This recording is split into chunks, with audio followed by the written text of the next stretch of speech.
El Virreinato de Nueva España fue una de las entidades territoriales establecidas por el Imperio Español en el continente americano.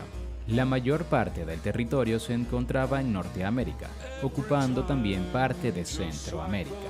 Además, en su momento de mayor apogeo, el virreinato también abarcó las Filipinas y otras islas en Asia y Oceanía. El origen del virreinato se sitúa tras la caída de Tenochtitlán, capital del Imperio Azteca. Fue el propio Hernán Cortés, conquistador de esas tierras, el que propuso al rey español el nombre de Nueva España. El monarca creó oficialmente el virreinato en 1535. El rey de España era la figura de más autoridad en Nueva España, aunque delegaba sus funciones en la figura del rey. Desde la creación del virreinato hasta su disolución en 1821, el cargo fue ocupado por más de 62 virreyes. Aparte, se crearon otros puestos políticos encargados de gestionar las diferentes divisiones administrativas. La organización económica y social de Nueva España estaba basada en etnias y castas. A pesar de que el mestizaje fue muy común, en la práctica los peninsulares eran los que ocupaban los puestos más importantes.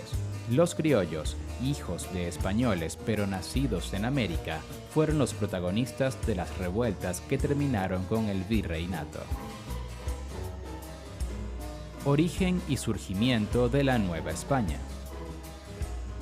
Hernán Cortés capitaneó la conquista del Imperio Azteca. La batalla definitiva fue la conquista de su capital, Tenochtitlán, tras la que los españoles se erigieron en los dominadores del territorio. Muy pronto, los conquistadores comenzaron a construir una nueva ciudad sobre las ruinas de la capital azteca. Esta ciudad, Ciudad de México, sería levantada al estilo europeo y se convirtió en la capital del virreinato de Nueva España. Fue el propio Cortés el que sugirió a Carlos V, rey español, la denominación Nueva España del Mar Océano. Para los nuevos territorios incorporados al imperio, fue en una carta enviada en 1520, en la que señalaba su similitud con España en su fertilidad, tamaño y clima. Creación del Consejo de Indias. El primer organismo que se encargó de administrar el territorio conquistado fue el Consejo de Indias, fundado en 1523. Sus funciones eran redactar las leyes que regularán las posesiones de los conquistadores, aunque la última palabra la tenía el monarca. Audiencia de México. La primera Audiencia de México se conformó en 1529, con Nuño de Guzmán como su presidente. Sin embargo, este organismo no fue capaz de consolidar un gobierno, ya que los abusos contra los indígenas provocaron muchos enfrentamientos entre sus componentes. 3 años después, en 1531, se formó una segunda audiencia, esta vez bajo el mando de Sebastián Ramírez de Fuenleal. A pesar de que fue más efectiva, la corona española seguía buscando la manera de controlar mejor los nuevos territorios. Estos órganos fueron los antecedentes del virreinato, aunque estaban subordinados al Consejo de Indias y al rey. Dentro de sus atribuciones se encontraba la administración de justicia, así como la gestión política. La audiencia no tenía, en cambio, atribuciones militares ni fiscales. Decreto para la instauración del virreinato. Pese a las instituciones creadas, conforme avanzó la conquista y la colonización, los problemas administrativos fueron creciendo. Eso hizo necesario que los españoles buscaran una solución. Así, Carlos I, en 1535, firmó el decreto que instauraba el virreinato de Nueva España. El primer virrey fue Antonio de Mendoza. Historia resumida. El virreinato de Nueva España existió entre 1535 y 1821, casi 3 siglos.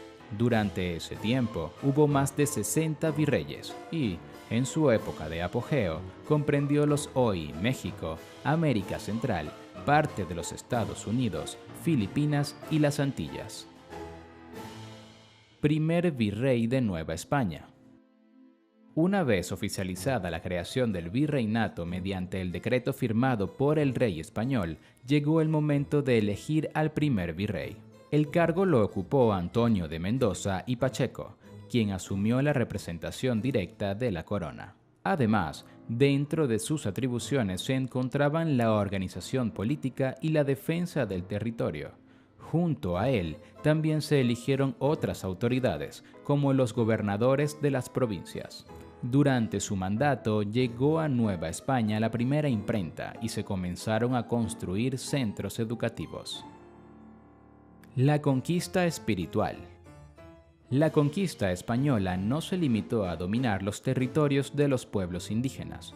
Junto a esto, fue muy importante la llamada conquista espiritual, una herramienta fundamental para que los españoles consolidaran su dominio. La conquista espiritual consistió en la conversión de los indígenas al catolicismo, eliminando sus antiguas creencias. Los primeros religiosos que llegaron al continente fueron los franciscanos, dominicos y agustinos. A pesar de que el objetivo era el mismo, entre estas órdenes surgieron desavenencias por el trato a los nativos.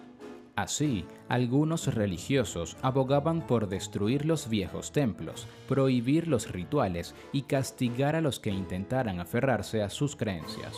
Otros, en cambio, preferían la conversión mediante la predicación y el ejemplo. Estos últimos fueron quienes aprendieron las lenguas indígenas, además de describir su forma de vida y costumbres.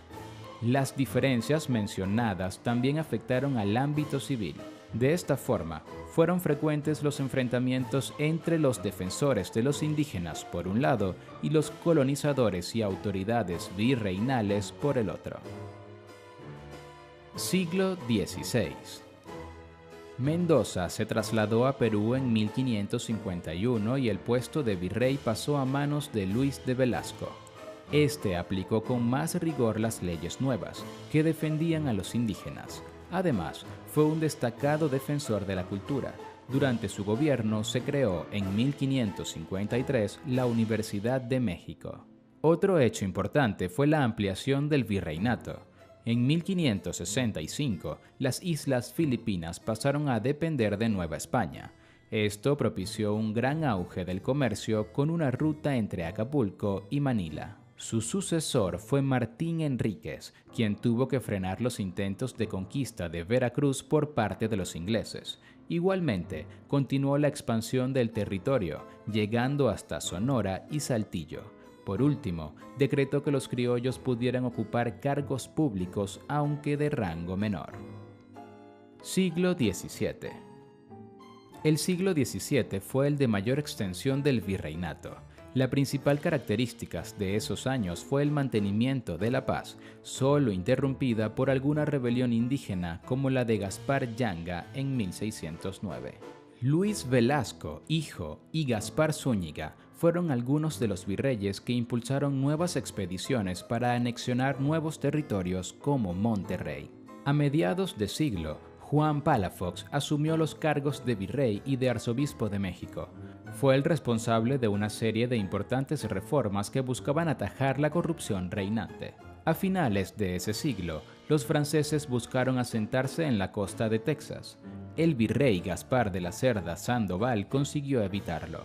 Aparte de esto, organizó una expedición para retomar Santo Domingo.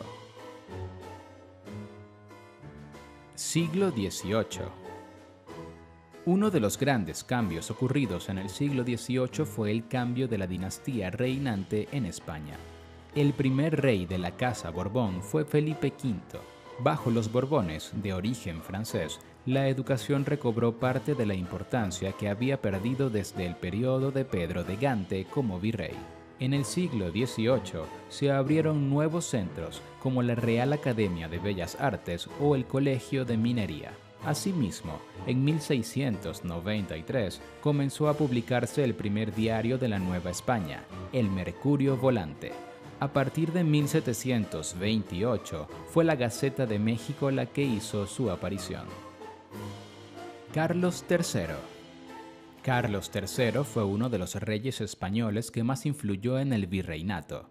Al llegar al trono, parte de los territorios coloniales habían pasado a manos francesas, pero pronto adquirió la Luisiana española y la Florida española. El rey envió al virreinato a Antonio de Ulloa para que desempeñara la labor de asesor del virrey Bernardo de Gálvez. En ese periodo se realizaron una serie de profundas reformas de la administración pública, lo que se convirtió en el mayor legado del monarca en Nueva España. Reformas borbónicas. Nueva España cambió su administración territorial a partir de las reformas impulsadas por los Borbones.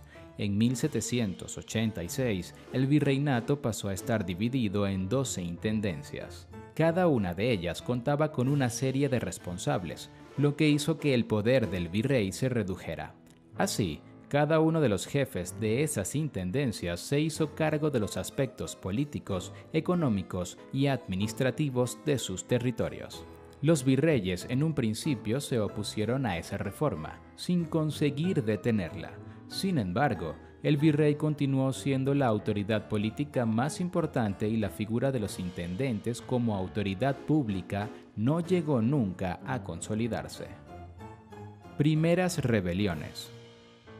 Descontando las protagonizadas por grupos indígenas, las primeras rebeliones contra el dominio español comenzaron a finales del siglo XVIII. La más conocida se produjo en 1789, la Rebelión de los Machetes. Final del virreinato. La invasión francesa de España provocó una serie de acontecimientos que terminaron con la disolución del virreinato. A esto contribuyeron otras causas, como la desigualdad social, el escaso papel reservado a los criollos y la mala gestión de los virreyes. En 1812 se había aprobado en España la Constitución de Cádiz, de carácter liberal. Esto, más la subida al trono de Napoleón Bonaparte, provocó que parte de los novohispanos se rebelaran. En principio, su intención era crear juntas de gobierno autónomas, aunque jurando lealtad al rey español. Aunque Fernando VII regresó al trono y reinstauró el virreinato, que volvió a ser abolido en 1820, la Guerra de Independencia estaba ya en marcha. Finalmente, en 1821, la victoria de los rebeldes acabó con 3 siglos de dominio español.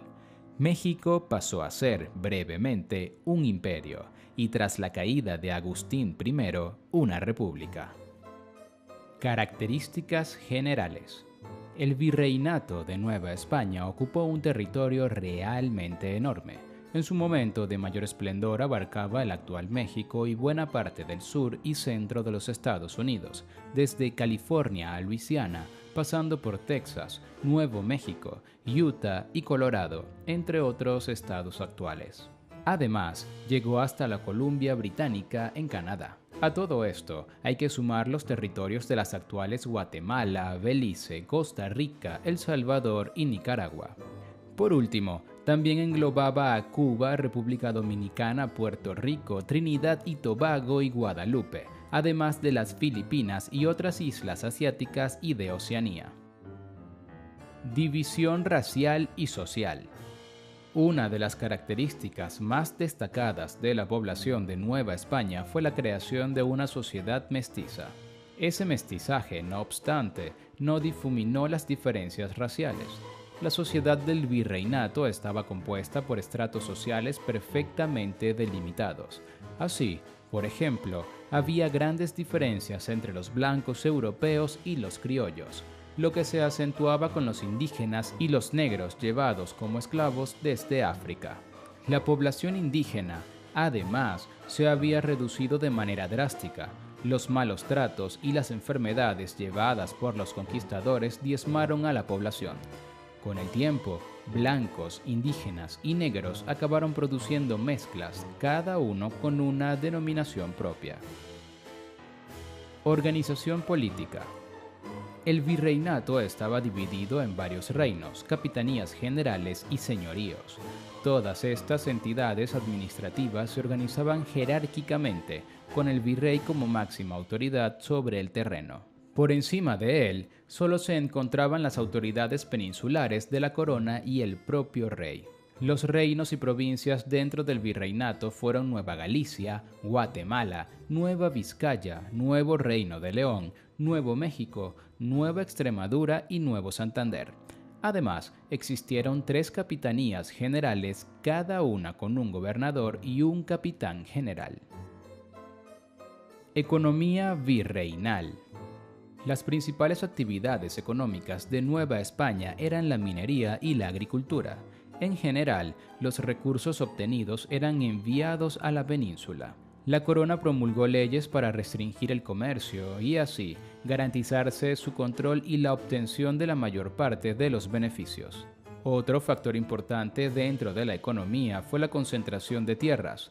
Grandes terratenientes, entre los que destacaba la Iglesia, controlaban enormes latifundios. Organización política. Nueva España fue el primer virreinato creado por la corona española. Después, el modelo se repitió en otros lugares de América. El rey de España. La máxima autoridad del virreinato era el rey de España. Todos los poderes estaban concentrados en su figura, especialmente el legislativo. El virrey.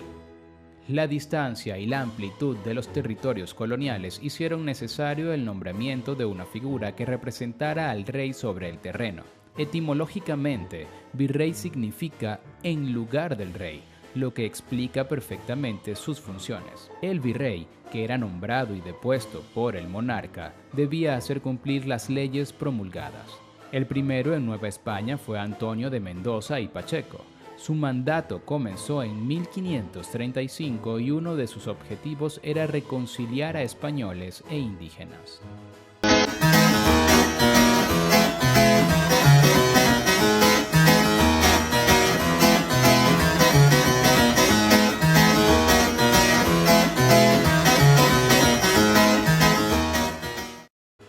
La Real Audiencia y las instituciones indianas.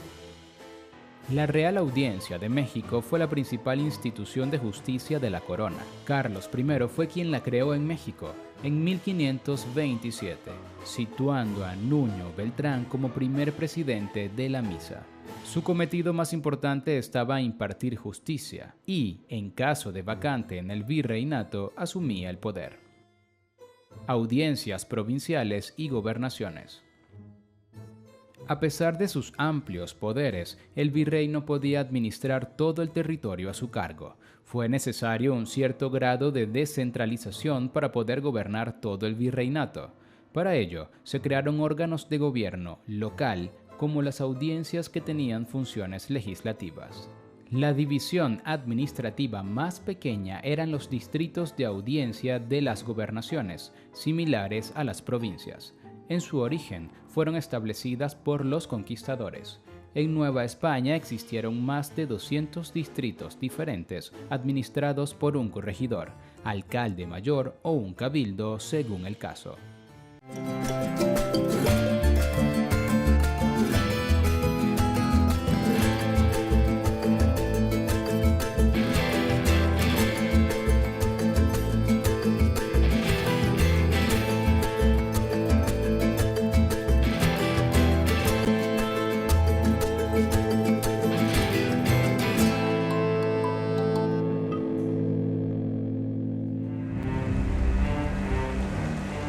Nueva España, siglo XVII.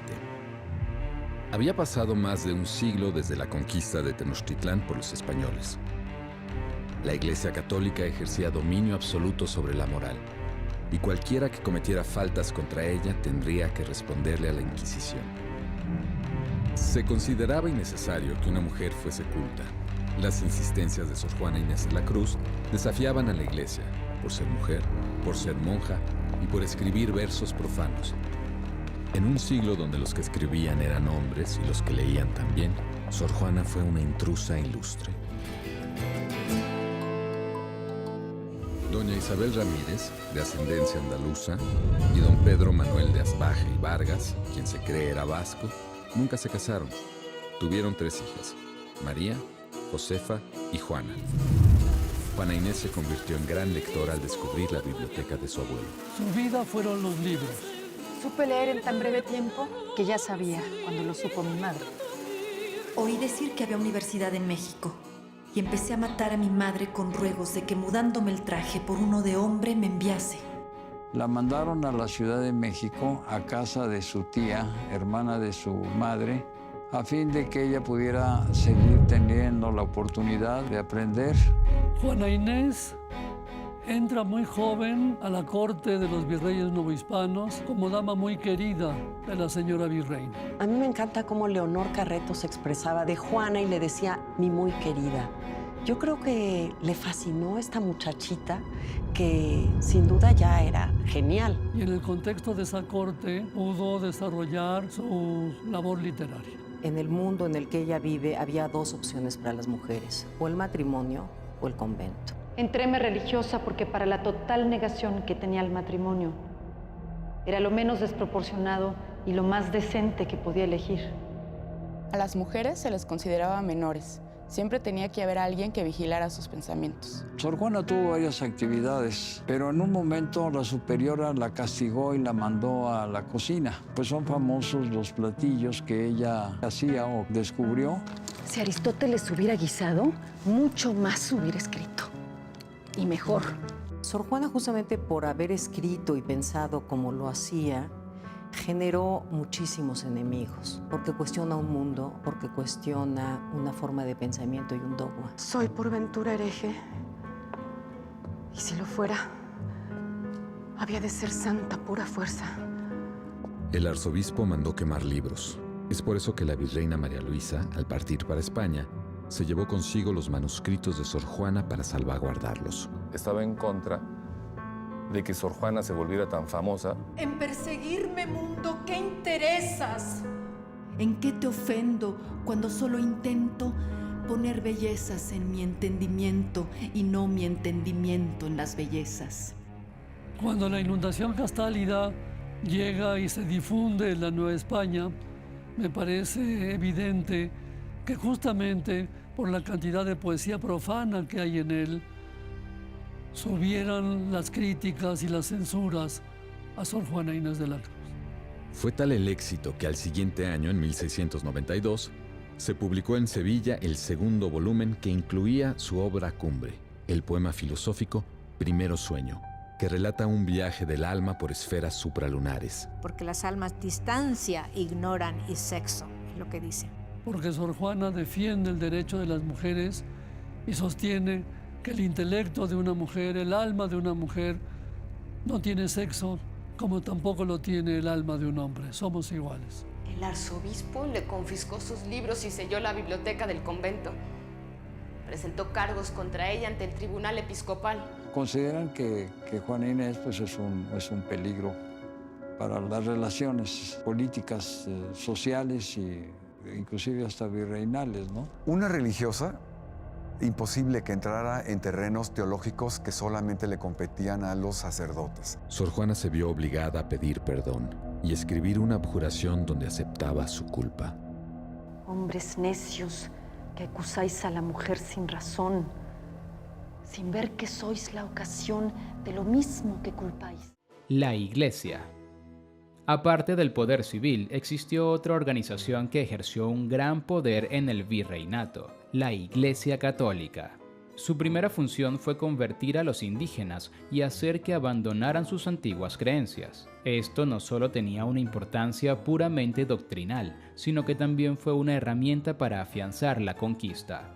La Iglesia monopolizó la educación, además de convertirse en uno de los grandes terratenientes de la colonia. En 1571 apareció el Tribunal del Santo Oficio de la Inquisición, cuya misión era vigilar la observancia de la fe. Organización social. Cuando los conquistadores llegaron a esa zona de América, la población indígena alcanzaba los 10 millones de personas. Las epidemias, los trabajos forzados y otras circunstancias provocaron que, para el siglo XVII, solo quedaran 8 millones. La cifra descendió otro millón para el siglo XVIII y se quedó en 3.5 millones en el XIX. Los blancos, en cambio, experimentaron un crecimiento muy acelerado desde la segunda mitad del siglo XVI. Aparte de los llegados desde la península, los españoles empezaron a tener hijos. Estos fueron denominados criollos. Por último, desde África fueron llevados alrededor de 20.000 esclavos negros. Las condiciones de vida redujeron la cifra a 10.000 para el final del virreinato. Mestizaje. Una de las características de la sociedad del virreinato fue el mestizaje. Al principio, era casi exclusivamente entre los varones y las mujeres indígenas, la mayoría de las veces prisioneras o violadas. El matrimonio mixto era casi inexistente, ni siquiera cuando la mujer se hubiera convertido al cristianismo. Y ahora las castas de la Nueva España, presentadas a ustedes por Bully Magnet.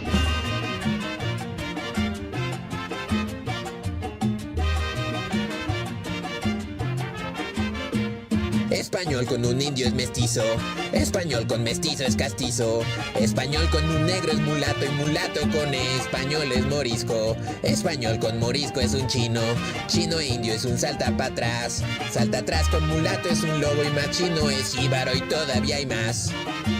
De aquí en adelante es más complicado, mulato y jíbaro de albarazado, negro y albarazado, cambujo y más un indio, eso es Santiago y no se acaban los nombres raros, Santiago con lobo, calpa mulato, cambujo más calpa mulato da, tente en el aire. Y eso más mulato nos da, no te entiendo, no entiendo, con india nos da torna atrás. Es la lista de castas de la Nueva España. Y si cantas esto 5 veces verás que lo aprendes sin falla. Esas son las castas que había en el virreinato. Canta esto en tu próximo examen, verás que pasas de inmediato.